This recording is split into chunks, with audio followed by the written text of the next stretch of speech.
Ho, magandang araw sa lahat. Ito nga day off na magkapatid, kaya napagpasyahan namin na kumain at maghanap ng Keto restaurant dito sa downtown. Anyway, talaga namang ang kapatid ko ang kasama ko, so medyo sanay siya dito sa downtown. Kaya ox ako. Medyo nakakalula lang talaga tumingin-tingin sa paligid at sa mga pasikot-sikot na daan. Ay, buti na lang andyan ang kapatid ko, pero napagpasyahan namin pumunta muna sa simbahan para magpasalamat sa araw-araw na biyaya at kalakasan na binibigay ng Panginoon sa buhay na hiram namin. At ito na nga, malapit na kami sa simbahan, dire-diretso lang. Ito na nga ang Holy Rosary Cathedral dito sa downtown. At naalala ko pa noong kami dumadaong dito sa Canada, Vancouver. Pagdaong ng barko namin, pinapasyalan ko talagang panganay kong kapatid. Kaya madalas kaming magpunta rito sa simbahan na to. Una sa lahat ay lagi kong hinihipo tong statue na to, yung homeless Jesus. Hindi ko kakalimutan ito kasi bukod sa mahilig ako sa arts, nasasariwa nito yung mga homeless na tao dito sa Canada, Vancouver, na nakakaawa din naman talaga yung mga homeless dito. Dito ay pinapaliwanag na ang mga homeless tsaka yung mga normal na tao ay parang pantay lang. Huwag mo silang pandidirian, o huwag mo silang sasaktan. Mahalin mo rin sila, parang gano'n. Ayun na nga, nakita mo yung karatula na homeless people na nakasa doon kung sino yung gumawa ng arts na to, kung sino nag-ukit nung homeless Jesus na to. Our Lady of Holy Rosary was built in 1899 at natapos ito ng 1900. Ito nga't lagi kong hinihipo talaga itong statue na to. So talagang super saya ko pag ako'y nakakapunta rito. So sarado yung simbahan at medyo malas kami sa pagbisita namin kasi sarado. So napagpasyahan namin na dumiretso na lang sa aming unang plano sa Keto restaurant na nga. Pero anyway, talagang na bagong lahat, hinipo-hipo ko uli at nagdasal ako ng konti dito na lang sa tapat ng pintuan ng simbahan. And ayun na nga, yun. So yun na yun. So let's go. So dasal muna, then tuloy na kami. Stick to the plan.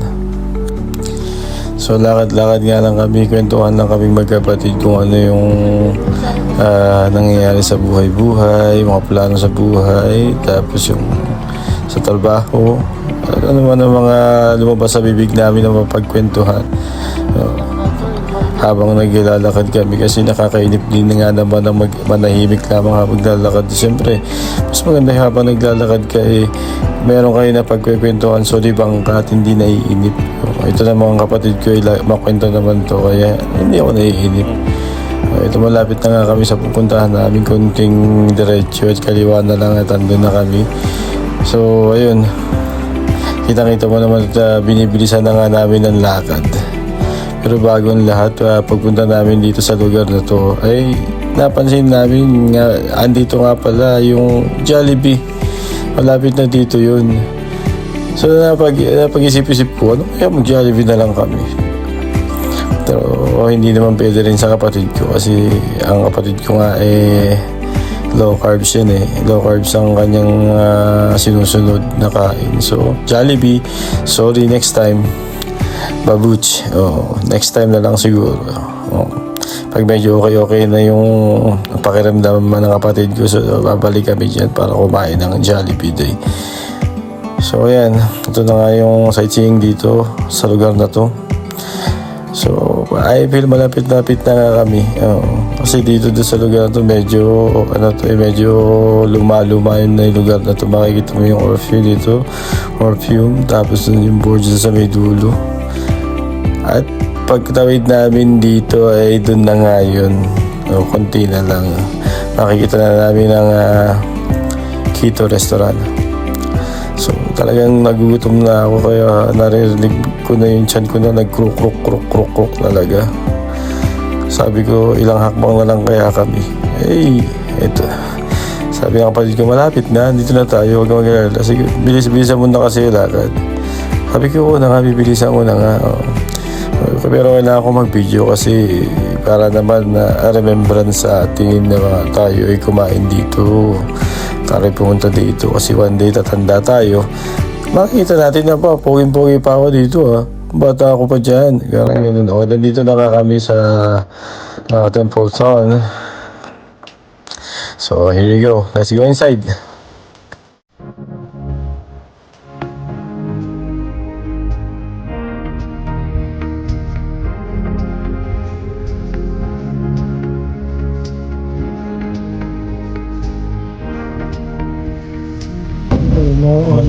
Mas safe yung dito sa lugar. Hindi, mas safe na pag-order ka sa restaurant, mas safe na umorder ka ng pizza. Nandito kayo. Kaya sasabihin mo na low carb ka. Kasi pag sabi mo low carb ka, is may mga low carb na mga pagkain na sobra pa rin yung requirements na nakuha mo na carbohydrates. Ano ba? Yung mayonnaise. Sabi mo low carb yun. Pero, hindi mo sabihin na sa mga naglo-low carb na walang sinunod na health pwede yun. Pero ako kasi, bawal ako mag-mayonnaise na gamit lang So, ibig sabihin, dapat ay yung mayonnaise na talaga. olive oil lang ba? Olive O kaya oil lang homemade. yan, hindi yung vegetable. Pero pag sinabi mo na keto, alam nyo na may mga bawal talaga yung mga nila keto. Pero yun nga lang, sa keto kasi sobrang aggressive sila sa mga fatty foods. Kaya low carb nyo naman. So, siguro ito na rin yung affordable na kain dito. Feeling ko, hindi na nakamay 17 na. Simple lang siya pero maraming kumakain talaga. Sabi ko sa mga 17, para siyang family business din siguro. Pero maraming kumakain talaga.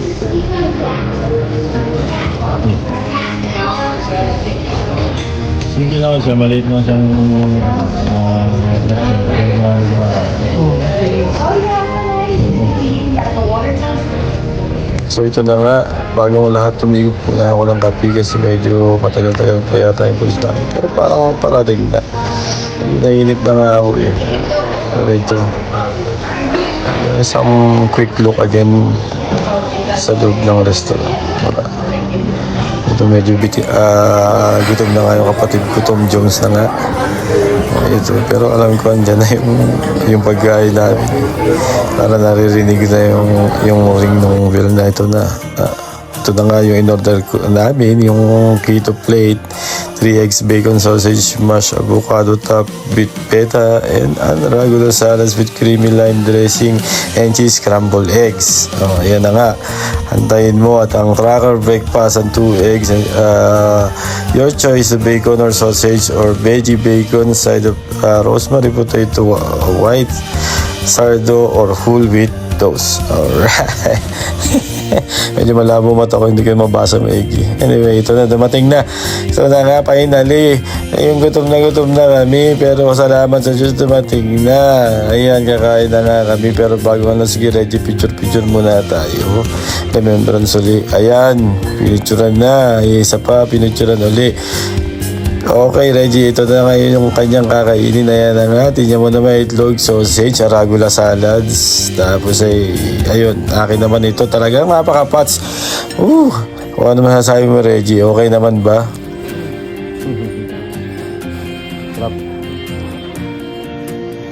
Ito naman ako, tiyan mo, salpak agad sa bunganga. Tiyan mo naman, parang kasyang-kasya pa. Medyo na sumasayo-sayo pa ng ganyan. Oh my goodness. So, salamat. Ayun na nga. Tapos na kami kumain at maraming salamat po talaga. Nabusog kami. At ang rate ko ay siguro 10 out of 10 ay 8 siya. Ayun, 8 siya kasi medyo yung paghahantay medyo may konting katagalan, pero siguro naman ay doon sa chef ay isa lang yung nakita ko doon, kaya siguro medyo matagal-tagal yung serbisyo, pero okay naman siya. Speaking of Vancouver, ito na yung pinakang best na makikita mo sa Vancouver, yung orasan na ito. Oo. At maririnig mo tong tumunog. Ito na. Ito nga pala sa Gastown. Ang tawag nga pala dito ay steam clock.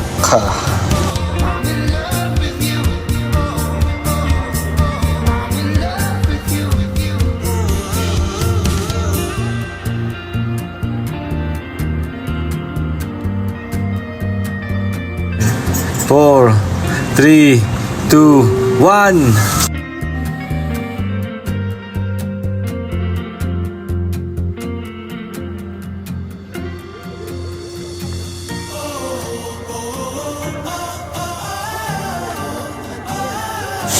Alright. Ayan na nga, diba? At ayun, malapit na nga kaming umuwi. Waiting na lang kami ng bus 211 at ready na kaming makauwi.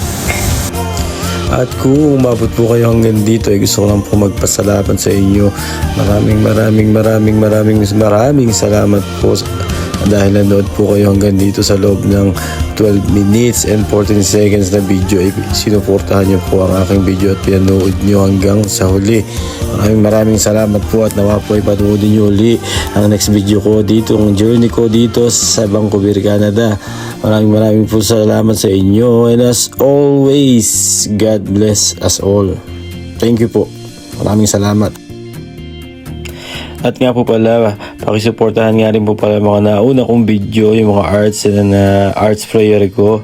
So sana po mapanood nyo rin yun. At maraming salamat po. Again, God bless us.